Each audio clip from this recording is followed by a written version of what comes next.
Em nome do Pai, e do Filho, e do Espírito Santo. Amém.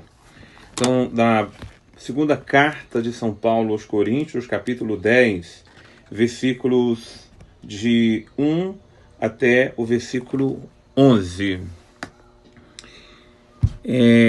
Paulo, nesse trecho do nosso estudo de hoje, ele se levanta para fazer a defesa do seu próprio apostolado. É uma autodefesa de Paulo. E vários argumentos ele usa, porque com certeza, no meio dessa comunidade, onde a autoridade de Paulo foi questionada, onde se levantam pessoas rebeldes para discordarem, né, de muitos ensinamentos, e essas pessoas geralmente elas infiltradas, elas agem de uma forma muito persuasiva, melhor dizendo, e a persuasão geralmente é usada de uma forma dissimulada. Como é que é uma pessoa dissimulada? Ela, quando está na nossa frente, ela se comporta de um jeito, está tudo muito bem, é tudo maravilhoso.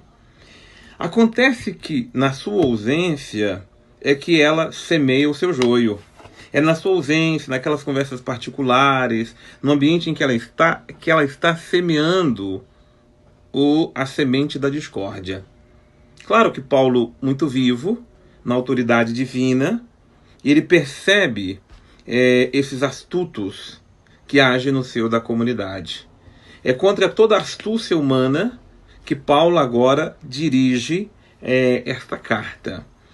Esse trecho que começamos a partir de agora, que é a sua defesa pessoal.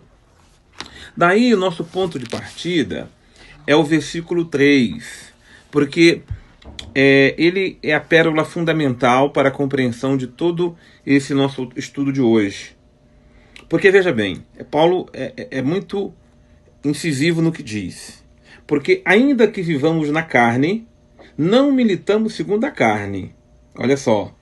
Em outras palavras, ainda que vivamos de forma humana, nossa aparência é humana, vivemos na realidade humana, a nossa ação não é humana. A nossa ação é no Espírito. A nossa ação é em Deus. A autoridade de Paulo não é uma autoridade humana, é uma autoridade divina. É no Espírito de Deus que ele age.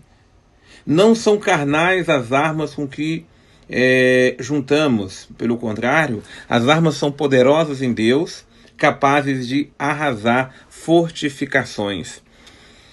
O que acontece é que as pessoas começam a misturar o que é de Deus com o que é mundano. A autoridade divina com a autoridade humana.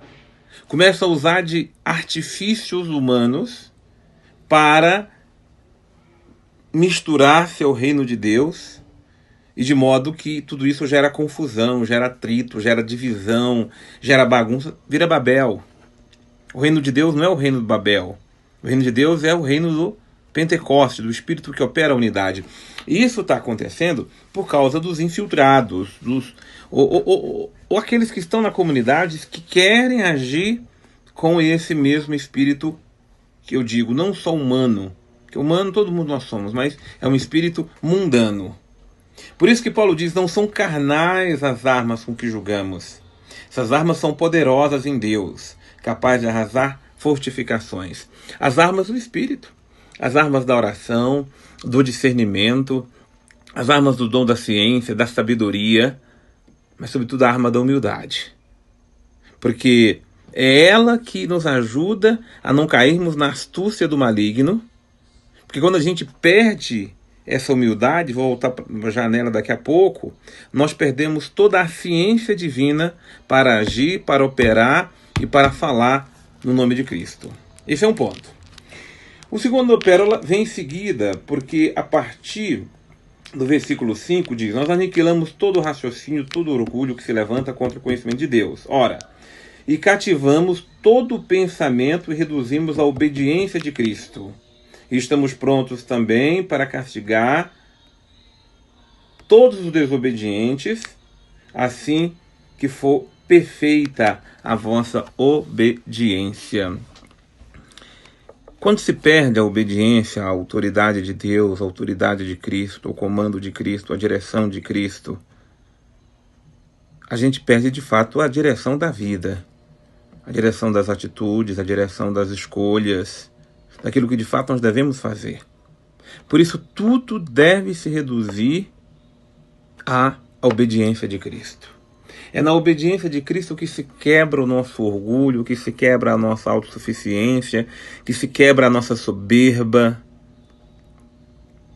As situações extremas que se chegam na vida humana, em que as discórdias são tão grandes, que muitas coisas se rompem. Se rompem relações, se rompem matrimônios, se rompem sacramentos, se rompem compromissos, se rompem relacionamentos verdadeiros, se rompem comunidades, se rompem tantas coisas, porque elas saíram da obediência de Cristo. Por isso aqui é preciso novamente em Cristo se recuperar aquilo que se perdeu. E quando vamos saindo da obediência de Cristo, nós vamos nos enchendo de nós, nossas razões, nossos conceitos, nossa forma de pensar, de agir. Por isso que de longe Paulo está sabendo o que está acontecendo no seio daquela comunidade, e ele diz justamente isso: é preciso destruir toda a soberba humana, todo o conhecimento humano, reduzir ao conhecimento e ao pensamento de Deus a obediência de Cristo. Porque é na perfeita obediência a Cristo que nós somos salvos. O princípio da perdição, em todo o sentido do que é perder-se, vem da desobediência. Os nossos pais que desobedeceram a Deus lá no paraíso, perderam a graça, caíram em desgraça, perderam a comunhão, perderam a união que tinham com Deus. Quando os filhos vão começando a desobedecer os pais, vai se perdendo aquele elo de amor, de confiança. Quando não há uma obediência na vida conjugal, obediência às próprias normas da vida conjugal, vai se perdendo a confiança. E quando se perde a confiança, é preciso todo um trabalho de resgate duríssimo para ser novamente resgatado. As coisas se perdem quando não se há obediência à verdade, quando não se há obediência a Deus, quando simplesmente se deixa se levar por uma rebelde, guiada, melhor dizendo, por aquilo que é a vontade própria, por aquilo que eu vejo, que é o que eu acho, que é o que eu penso, e aí muita coisa se perde. E é isso que Paulo quer novamente resgatar nessa comunidade de Corinto. Por isso que ele parte para essa defesa. Aí agora eu volto para a pérola número 3, que está lá no início. Eu, Paulo, exorto, porque é uma exortação, e bonito novamente ver aquilo que falamos nos estudos anteriores. Eu vos exorto como? Com mansidão e bondade em Cristo. Aliás, ele exorta pela mansidão e pela bondade de Cristo. E aí Paulo diz, olha, quando eu estou convosco eu me mostro humilde, mas quando eu estou longe eu sou ousado convosco. Ou seja, quando eu estou convosco eu não perco a ousadia de chamar-vos a atenção para o essencial, para aquilo que é o necessário, sem jamais perder a mansidão e a bondade de Cristo. Remédios necessários para a correção, para a prudência.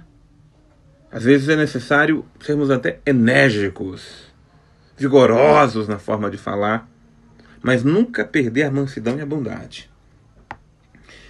Por isso é que eu vos peço, quando eu estiver presente, não me vejam obrigado a usar de modo alguma da autoridade que pretendo realmente usar, com certas pessoas que imaginam que nós procedemos com intenções humanas. Aí volta para o ponto inicial, né? Então, se corrijam a tempo, se corrijam a partir da exortação, para que não seja preciso eu usar de uma autoridade humana, porque não é de forma humana que nós queremos proceder entre vós, nunca, mas, pelo contrário, nós queremos usar da mansidão de Cristo, que eu não seja obrigado. Para que isso não aconteça, preciso que aqueles que estão na desobediência se corrijam. Que Deus corrija toda a nossa desobediência, que Deus nos corrija onde o nosso espírito está longe de Cristo, onde o nosso espírito está simplesmente rebelde, descontente, onde nós perdemos o princípio condutor daquilo que é a vontade de Deus na vida em que levamos. Que o Espírito de Cristo seja sobre nós, nos abençoando em nome do Pai, do Filho e do Espírito Santo. Amém.